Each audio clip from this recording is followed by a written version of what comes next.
This is Unfragmented, inspired by Colossians. For by him were all things created, that are in heaven and that are in earth, visible and invisible, whether they be thrones or dominions or principalities or powers. All things were created by him and for him. And he is before all things, and by him all things consist. Join our book club as we pursue a more consistent Christian life. All right, welcome to Unfragmented, where we like to connect Christian thought with Christian action. I'm Kevin Novak. Leigh Bortons is our co-host, and we've got participants here. Today's June 29, 2023. Thank you for joining us.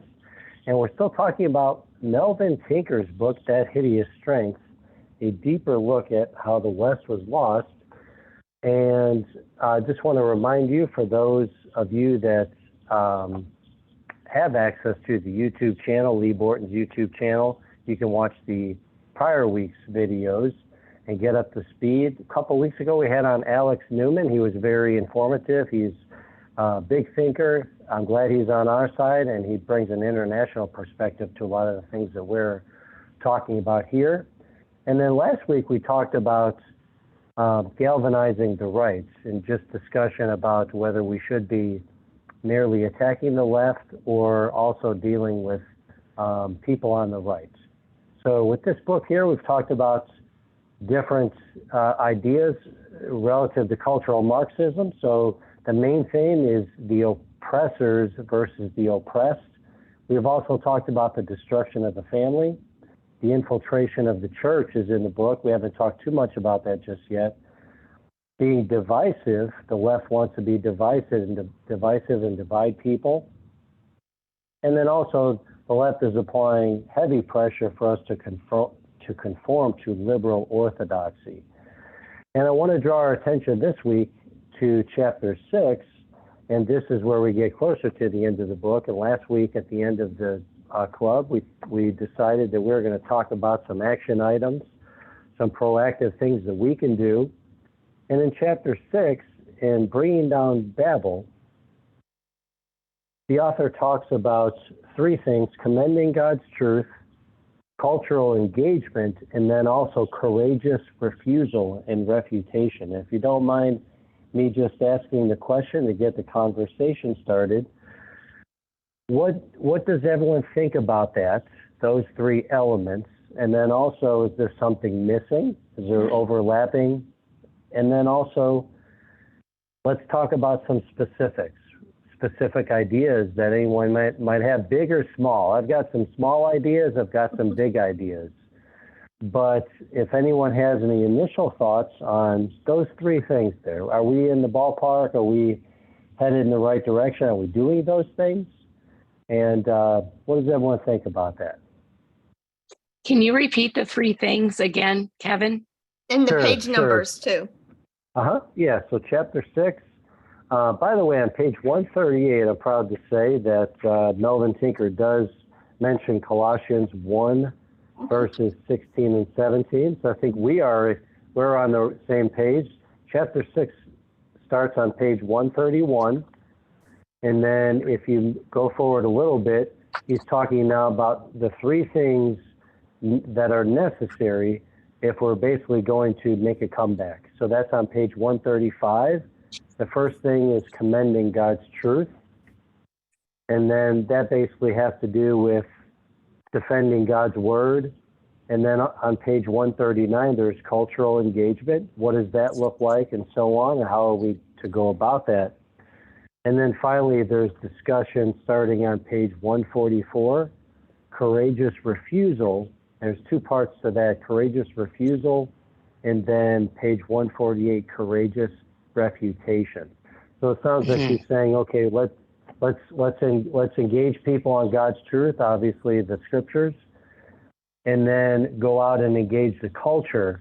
And then at the same time, we're going to have to deal in the short term with being courageous and standing firm when they prompt us to do things that we don't want to do. And I've got examples of everyone probably has some examples like this, of like things that happen in the workplace that you're expected to do. Maybe there's some pushback.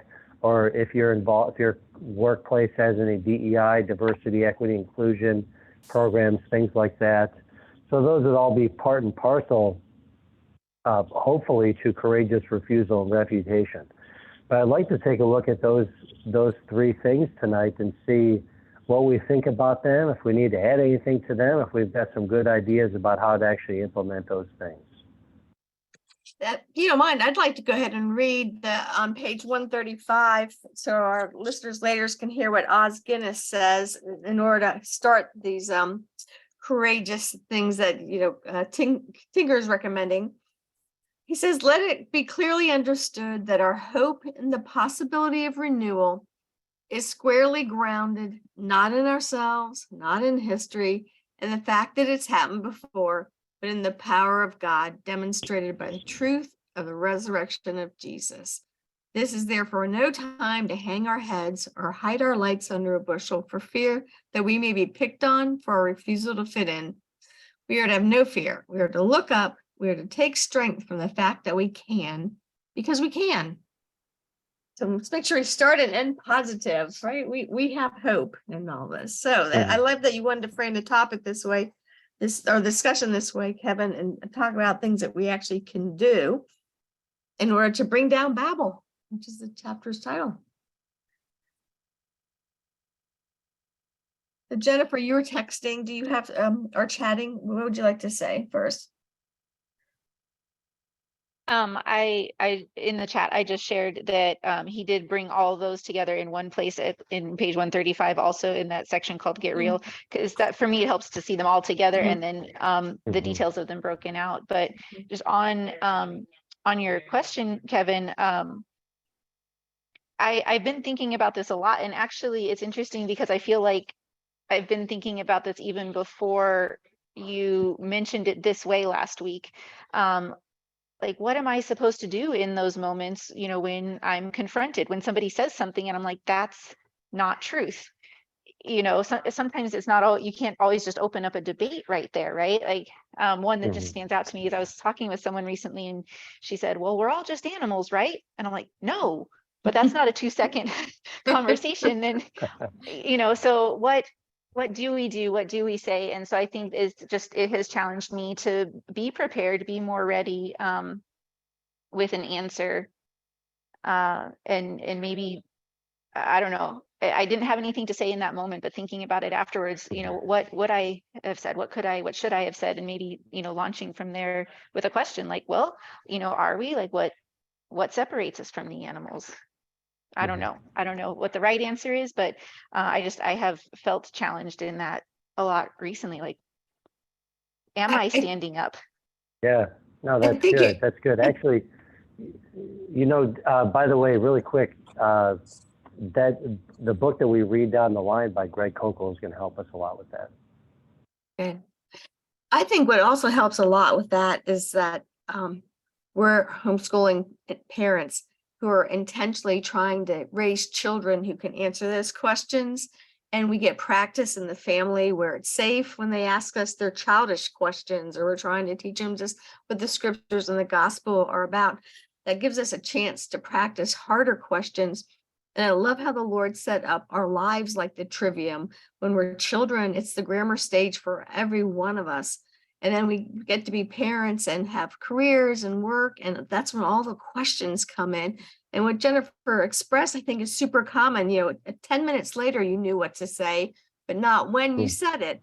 And I think by being home with our children, we get better at being quicker and ready with an answer. And then also, of course, studying God's word more.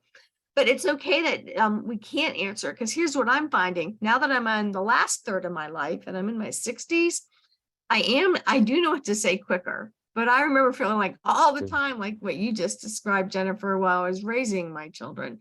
So I had thought about that before, that my children prepared me to be ready with an answer in my old age.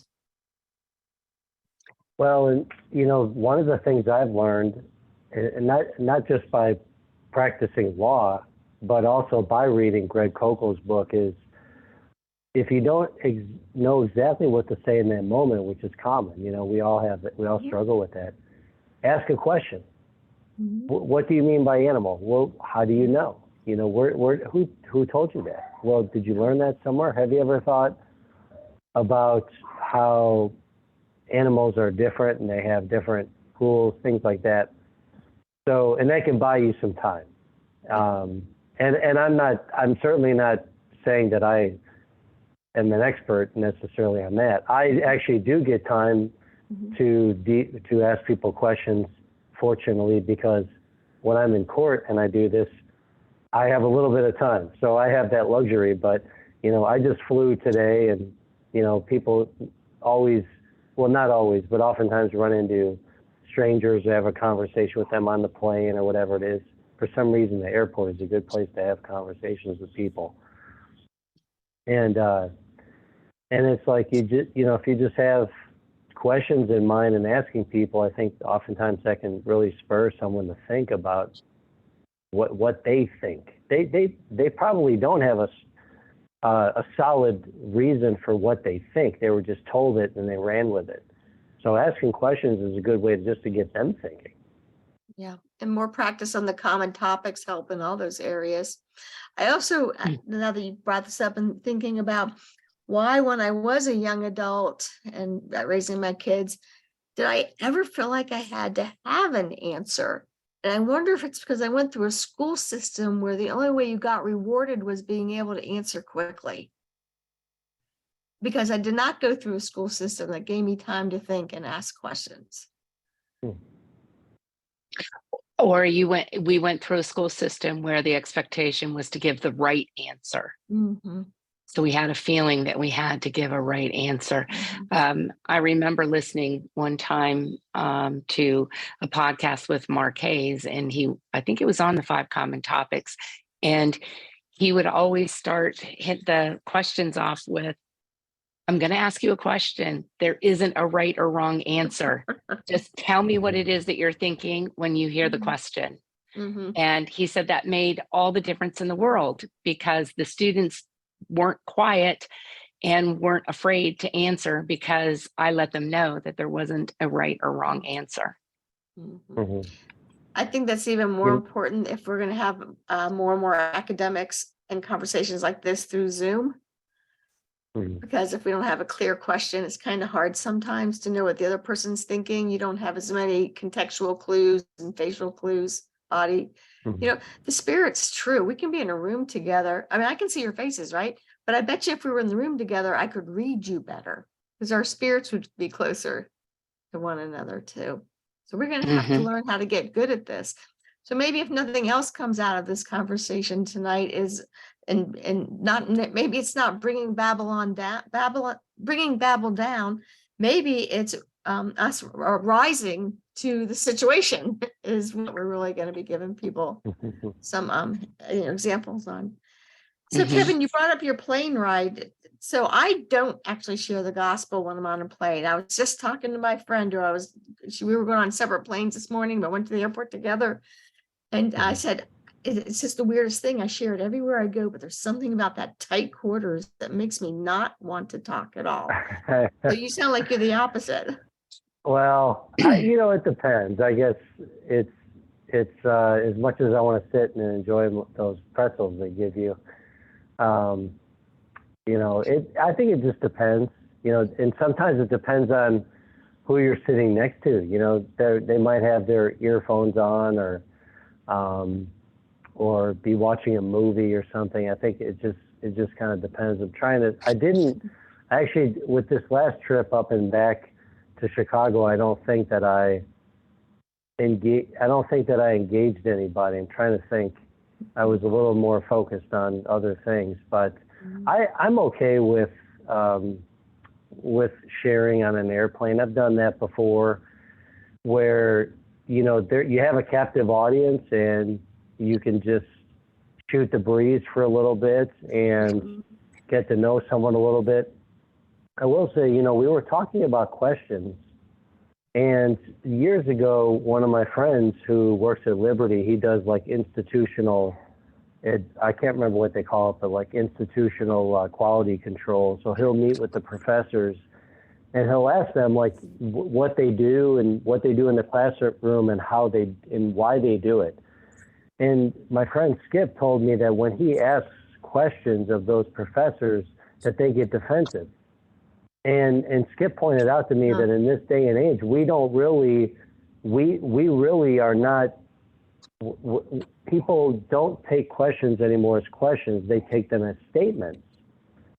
And after Skip told me that, I walked around asking people questions, and I'm like, he's right about that. So now when I ask people questions, I'm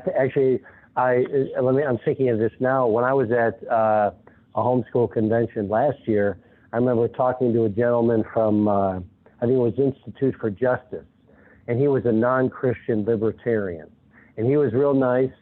And I went through some of the problems we're talking through here and went through all that with him. But not every time I asked him a question, but when I would ask him a question, I would be sure that he knew that there was no penalty for giving me his honest opinion. Like, look, I just really am asking a question. I want to know.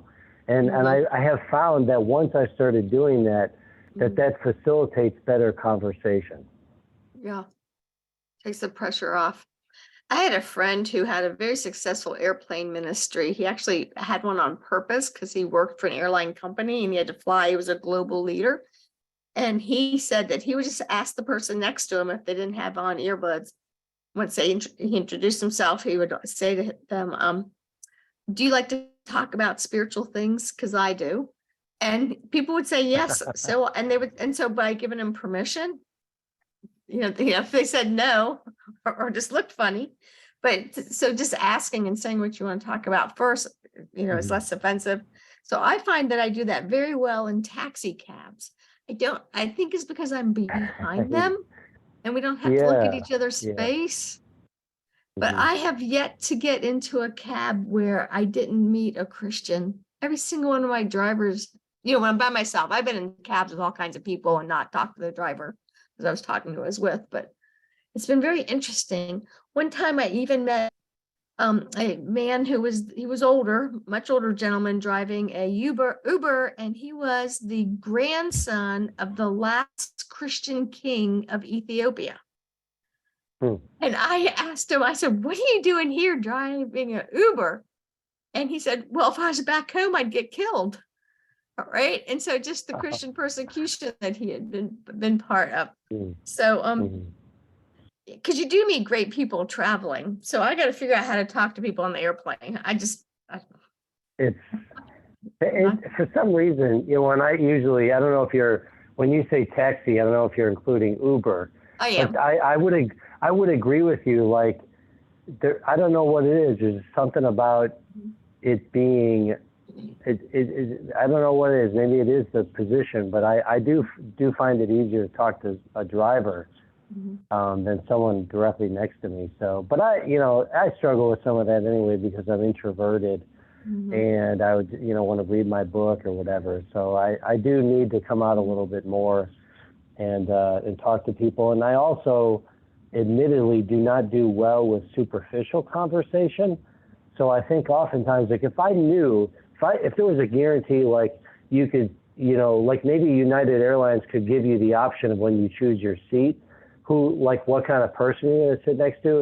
And if that person was like, philosophical and they didn't want to talk about who was on the Grammys last night, I'm going to sit next to that person even if they're not a Christian.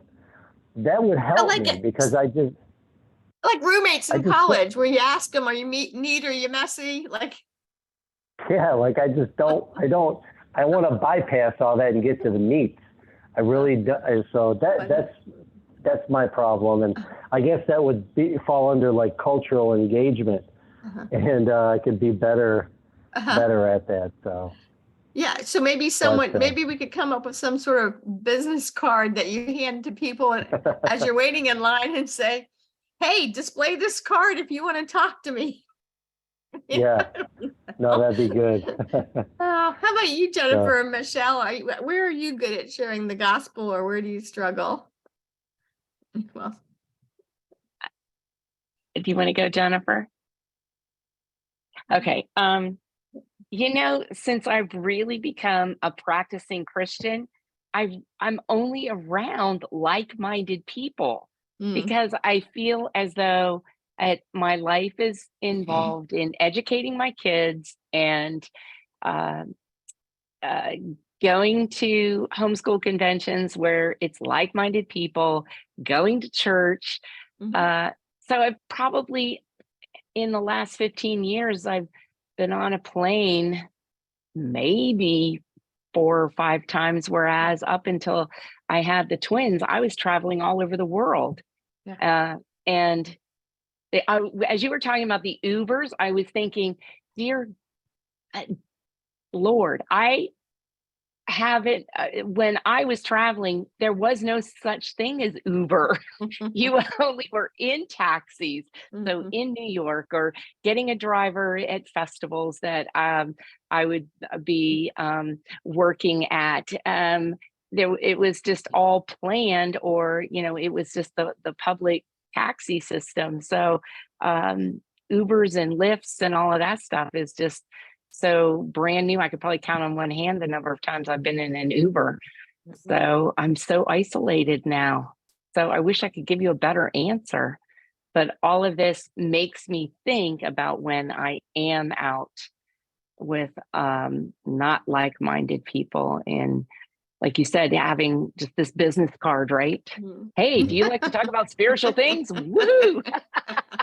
Or just Well, you hold know it who's up. really good at that? I know you know Mary Alfs, who used to be in leadership for us. And I mean, the woman was always late, no matter where you went, because no matter where she was, she made sure she talked to somebody and shared the gospel. And, I'd be like, come on, we gotta get going. She's like, no, I gotta share the gospel right now. She just loved to do it and was very good at it. So I think there's people that just have a different personality and it's available or interest in doing that. I find what also works is to make sure that if I'm with a Christian friend, like at the grocery store or a restaurant, that we talk very loudly about what we believe, because you never know who's listening. And I've had all kinds of people come up just and say, I'm a Christian too, or I really appreciate your conversation. And also waiters and waitresses will ask you to pray for them when they know that you're a Christian. So Mm. we got to You start know, talking to each other. And those masks for 2 years really ruined evangelism, I think, for practicing. what did you say, Lee? What ruined evangelism? Oh, the masks at COVID ruined it was Oh, hard yeah, to talk to strangers when we all had masks on. yeah. This is going to sound tangential, but when you're talking about being in the grocery store and being intentional about who might hear you, one of the notes I made about creating a Christian ethos was being matter of fact about what we believe, because that's what I think of when you say, oh, when I'm in the grocery store and I'm talking to someone, I'm at bare minimum, you're not shying away from talking about controversial issues. You're going to be respectful, but that's a big thing for me, is being matter of fact about it. Like if I'm in a forum where, hopefully that's any forum, or even at work, if someone asks me about something, I'm just going to be matter of fact about it, because there's nothing wrong with that. I think for years we've been beaten up so good that we're supposed to divide our faith from everything else, and I don't do that. That's foreign to me. So I'm at work, I'll stand there right in front of the secretary and be nice and respectful, but I'll have a conversation about homosexuality or transgenderism, because those are my beliefs. Yeah. Well, do you think it helped whenever you first took your job? You made it very clear that you were a Christian and there were certain cases you wouldn't take. And now the office always, it seems like once the cat's out of the bag, it's easier to talk about it. Well, I don't know that everybody knew about it, because when I first interviewed and got hired, it was basically with leaders, and I was handling misdemeanors initially. So a lot of those people really didn't know anything about me. But I will say there was one thing that happened to me that I think made in a good way. So I don't go to work in a passive aggressive way or trying to be upset about like the fact that everyone at my work is not a Christian. But one thing happened to me. I went down to Austin, Texas about, I think it was going on 2 years ago now, and the speakers there, many of the speakers were district attorneys, and they were using Jesus' name in vain. They were saying GD, and they were saying Jesus. And the short version is I called them out on it. And I did it in a respectful but strong way. And in my opinion, those people that I called out tried to get me fired. Well, down the road, and the district attorney at the time, she backed me up and she supported me, which I was thankful for. But the point is, there were some new people that I work with now in a new court, and the one guy said to me, I know you don't want to hear people swearing and this and that. And I'm thinking to myself, well, I never told you that, but so I think word has gotten around, and I don't like swearing, but I have made the distinction with people that swearing is one thing, but if you're going to curse Jesus or say GD, that to me is different. That's in a whole other category. Mm-hmm. Part of that is defensive. And I don't mean to be too long-winded here, but part of my strategy on that was, if you're going to be a liberal and you're going to be all about DEI and inclusiveness and respect, I'm using your own viewpoint against you. Yeah. That's part of what I was doing, because I asked one of the speakers who was cursing Jesus, I said, well, there's a Muslim sitting right over there. Would you ever use Muhammad's name like that? And he said, no, I would never do that. I said, well, you're being inconsistent. Yeah. And so part of it was offensive and part of it was defensive. But I'm glad to say, and I went about it slowly and productively, I'm thankful for that, because it wasn't always like that. But it has, I think, been a good influence in the office. That's good to hear.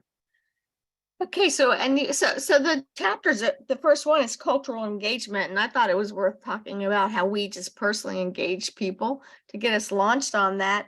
So if you look at the bottom of page 139 and then it crosses over to 140, this Peter Berger talks about cognitive and cultural resistance versus cognitive and cultural adaptation. Anybody want to kind of define those two different ideas?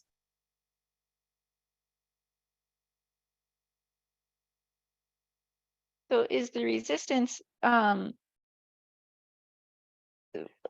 of alluding to or pointing to the, like when we had talked, I think in a previous week, about the Benedict option? Mm-hmm. Or is this different? He's not talking about it there yet, but he did earlier. Well, no, actually later, I think he talks more about it. But he's saying that you can be cognitive. So you're trying to pay attention, so cognitive, and resisting, versus you're trying to make good decisions, being cognitive and adapting.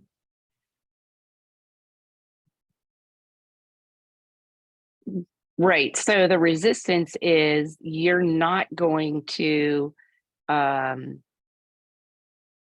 attach yourself to what is happening in the world. You're going to resist it. Whereas with the adaptation, it's that you're going to try to adapt your Christianity and your faith to what the culture is saying. So I think he had examples. I don't know if it's in, I think it is in this chapter with the Church of England and how they're adapting to the cultural change that the church is trying to adapt to it. One with gay marriage, with the Black Lives Matter movement, the categorizing of all the people instead of everybody being one people. We have the transgenders, we have the homosexuals, we have the whatever other ism, that the binary, the cisgender, all of that. So the church is then trying to adapt itself to what's happening. I think basically they just want to keep their job. It's like, well, if I still want to be a priest, this is what we've got to do. And I don't think that's what Jesus, I know that's not Jesus, what Jesus would have wanted us to do. And he really points that out so vividly. Yeah, he has that fourth stage of going from assumption to assimilation on page 141. Mm-hmm. Well, Yeah, I was the just in, adaptation. Oh, go ahead. no, you go ahead, Jennifer. Oh, well, I was just gonna say, the adaptation that was easier for me to wrap my mind around than this resistance, and really understanding what he was saying there, because he calls it one of the extremes and one of the poles that the church can tend towards. And he says that it's this cultural isolation that kind of owes more to fear than faithfulness. And so I'm trying to just picture, what that extreme, because my understanding is that what his point in this section is that we shouldn't tend towards the resistance or the adaptation, but find ourselves in the middle in the engagement. And so I'm trying to just picture that resistance end of that spectrum. Mm-hmm. Well, is it kind of like say the Amish or Mennonites, or even like that new Netflix out a video that's causing so much problems for us, the happy shiny people about the Duggars and homeschooling. And I was asked repeatedly this last week about, why are homeschoolers so isolationist, which was a question I used to get a lot 20 years ago. And now they're asking it for a totally different reason. So because everyone's talking about, we've got to engage the culture, right? They're finally saying the right thing, but we don't quite know how to do it. And so homeschoolers have always looked to the outside world, right? That socialization is the first question they ask. And we're like, that isn't our life at all. You don't have any understanding of how engaged we actually are. Okay, I see what you're saying. Yeah. I think some of that cultural engagement, though, is by invitation, because we don't necessarily have to always go to where they are. We can invite them to come where we are, and ultimately that's how. Good. That to me is how we're going to make leaps and bounds even more than we've done in the last 50 or 60 years, inviting non-Christians to come along with us. So I'm not prepared to say that this book presumes that cultural engagement means going out. Mm-hmm. Maybe it does, maybe it doesn't, but it should include by invitation too, because if we go to church on Sunday and we've invited people ad nauseum over and over again, I think that's part of our duty. We don't necessarily need to be scolded for always going to where non-like-minded people are. So I guess cultural engagement can look different. It can look different, but they can come where we are, and we'll invite them to do that. That's a good point. But he has the third choice. The third choice that is on 144, which is what you're referring to. At the top, where now there's cognitive and cultural negotiation, where we're all things to all people in order to save some, but we don't do that by giving up our faith. And that's really the hard thing. And so one of those ways is to invite people, like you let them come to dinner or to church or to our Bible studies, our retreats. Mm-hmm. Well, and I have not read about the Benedict plan. I want to do that, but my thing is, I haven't read it, but I'm thinking that basically what that says is we're not building a Christian subculture. At least we shouldn't be. We're building a Christian culture, and that will show people that it's superior to humanistic culture, and they will want to voluntarily participate in it. And that to me is taking dominion. We're being influential, we're being leaders, and we're the problem solvers. Mm-hmm. I think we accept too little and our expectations are too low also. And the reason I'm thinking about this engagement part is how, like historically, we would think a whole lot of the Hudson Taylors and the missionaries who were like the first to penetrate an unsaved culture and how hard that was for them. And then we find ourselves in that same situation right now. I've had so many people in the last few weeks say how wonderful it is that there's this new Christian thinking center at whether it's Harvard or the state school or IVP's done it at some program. And I'm going, okay, so our mentality is that our own institutions, we're excited when we have one missionary there. That is a flop from when I was a child. It is, or a young Christian. It has happened so fast. And to be excited about something so small, like, sure, I'm glad for every little inroad we get, but it feels like, okay, so now it's going to be fine because we have this one cohort at this big place and the plan ends. Not like, okay, now how are we going to go after the leadership and the funding and the legislatures that make the bad stuff possible? Not in the sense of hurting any of them, but in educating them and letting them know that the whole thing needs to change. I don't know, what do you think about that? Or should I just be very excited that we have a missionary everywhere?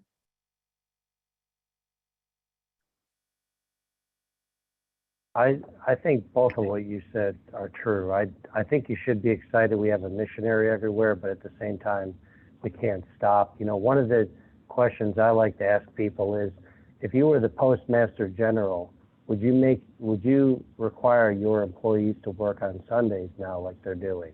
Not all of them, but some of them. The point there is that someone's worldview is going to be imposed. And I think for so long, and that I've brought up premillennial dispensationalism before, and we haven't necessarily talked about it too much, but there was an abdication in the 1800s about applying Christianity to ethics, in other words, interpersonal relationships, and then civil government politics. We're still used to thinking of Christianity as being pietistic, so we're not used to applying it to all areas of life. So I think we're making progress with that. Some of the younger people are more into that, libertarians, and some of the people, the Christian Reconstructionists.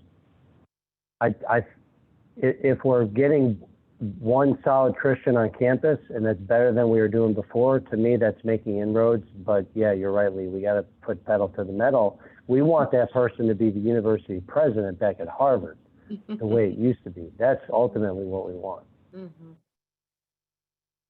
And I think we are making inroads as classical Christian educators because we are raising our children to be that light, to be that generation that is going to take their faith to work, that is not going to be afraid to share their faith, because that's how we're raising them, is to not be afraid of assimilation or isolation, or thinking it's easier just to isolate. Because I think that's how we've gotten into where we've gotten, is we have isolated ourselves. But I think we can say, for me, it's because I didn't have the tools to be able to intervene. And I know I've shared this before. There's a lot of things I can't change. What I can change is my sphere of influence. So if it's directing in a challenge program and it's working with the parents and encouraging them to stay the fight, that it is worth it and they can do it, and having those great conversations with the kids, and making certain that they all are able to be together outside of that community day, not regularly, but that they maintain those friendships and they do things together that are Christ-like. And if it's just going to the bowling alley, and they're witnessing just by their play or bowling, and if there's little kids there, talking to the little kids, or if there's an older gentleman or woman and holding the door open for them. Just last week, went to a restaurant and my son held the door open for me, and he saw that other people were coming behind. He stayed there, left that door open, and the gentleman looked at me and said, "Good job, Mom." Great. So, they can see that. So Yeah. I got off on a tangent. Sorry. No, that's great. Because what you're really saying is that not everybody needs to have some great big scheme and go change the leadership of Harvard, but that every single one of us can bloom where we're planted and do what is in front of us. That's so much more beautifully said. Well, you Bloom gave where we're concrete, planted. well, you were giving concrete examples. Well, there's a part in the book where it talks about, and I'm not going to find it quickly, but it talks about building parallel organizations to the cultural organizations that are Christian in nature. And I think that goes to what you're saying. But there's also a quote at the bottom of, or well, it's only a quote because I'm saying it is what he wrote in here.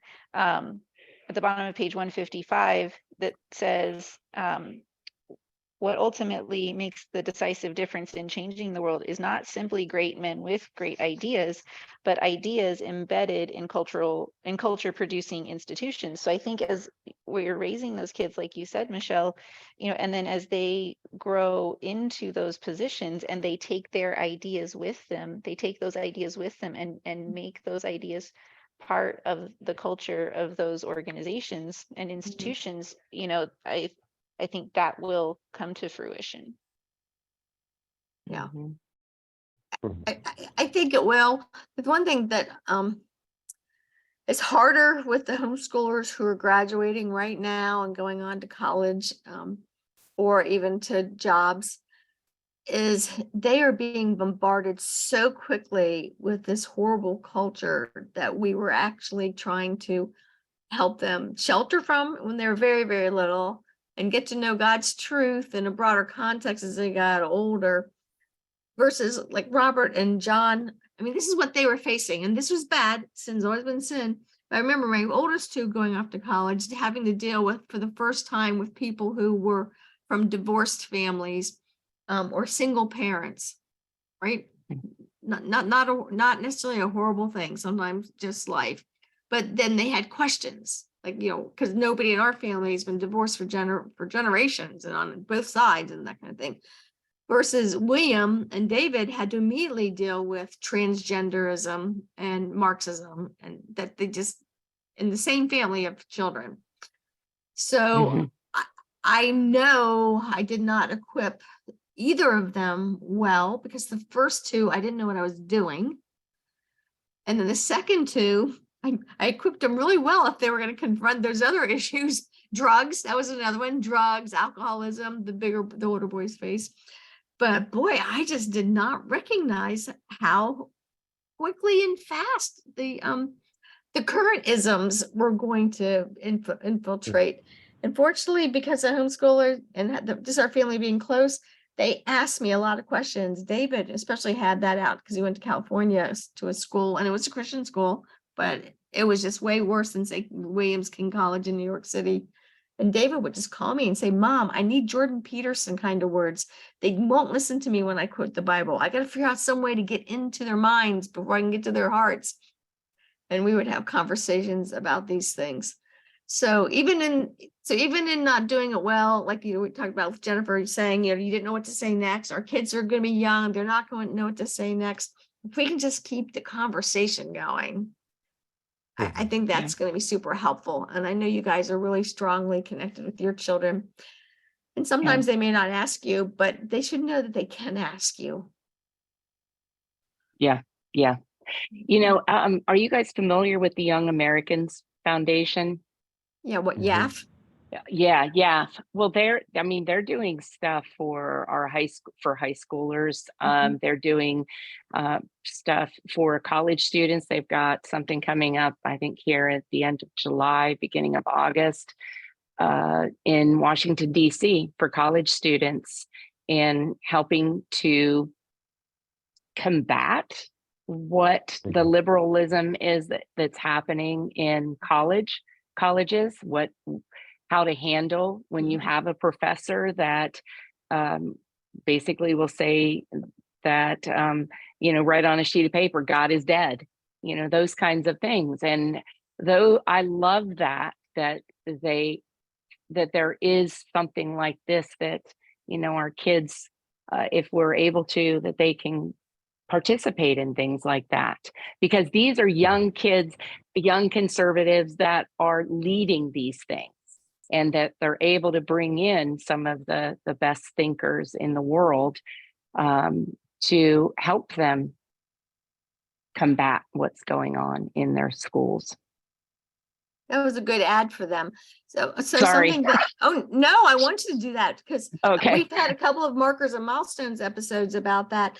And I've come to realize that there are so many wonderful nonprofit institutions that have educational opportunities throughout the school year for high school and college kids.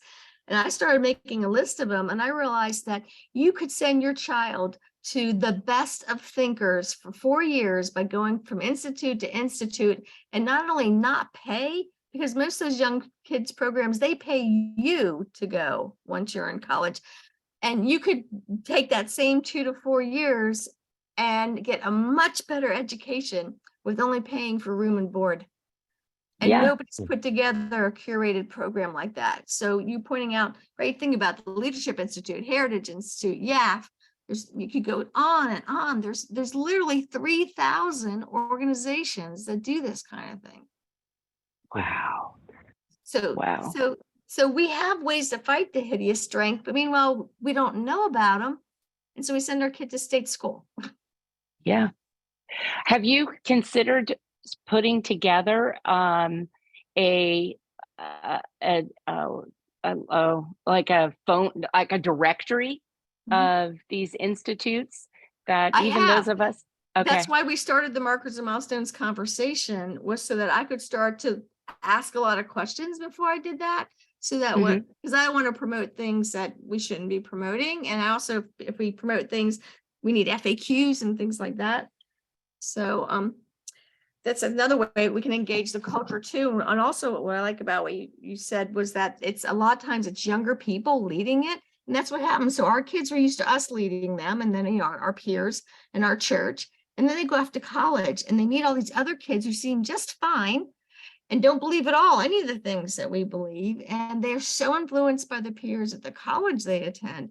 Well, if we can get them in touch with beyond classical conversations, as many other kinds of kids that are similar age or just 2 or 3 years older, they'll start going, okay, I'm not alone in this. Yeah. When Elliot Grosso was out a couple of years ago with his name just left me. Yeah, with Gutenberg, but he was out with one of the other CC leaders that left recently. He was talking about the most important question you have to ask as a parent when you go to that college visit is, who are the mentors for my student? What Christian support groups do you have at this institution that my student has access to? And I thought that was just ingenious, because and my kids were still in Foundations Essentials. But you were on that I thought that was the sagest advice I had heard anybody give when it comes to searching out a college is, who are the mentors for my Christian student? Okay. All right. What else do you want to talk about before we have to end here? I do want to say that it is important to keep talking about Christianity in a visible way, because one of the things the left does, they're very good at this, is the didactic, and that is merely by talking about something, they've made progress. So they're big on saying, well, let's talk about this. Let's have a conversation about this. And merely by bringing certain issues into public discussion, they have made progress because some people believe it. And so that on their side is incrementalism. We need to keep doing the same thing. So we need to keep talking visibly about Christianity. I think we're at a point now in our society that we do see more and more people rising up and more conservative leaders, some younger people. A lot of our former Christian leaders are aging out, but we're getting, I think with the homeschool movement, we're getting more and more people who can think like Christians. Mm-hmm. And they're not just Christians, they're Christian thinkers.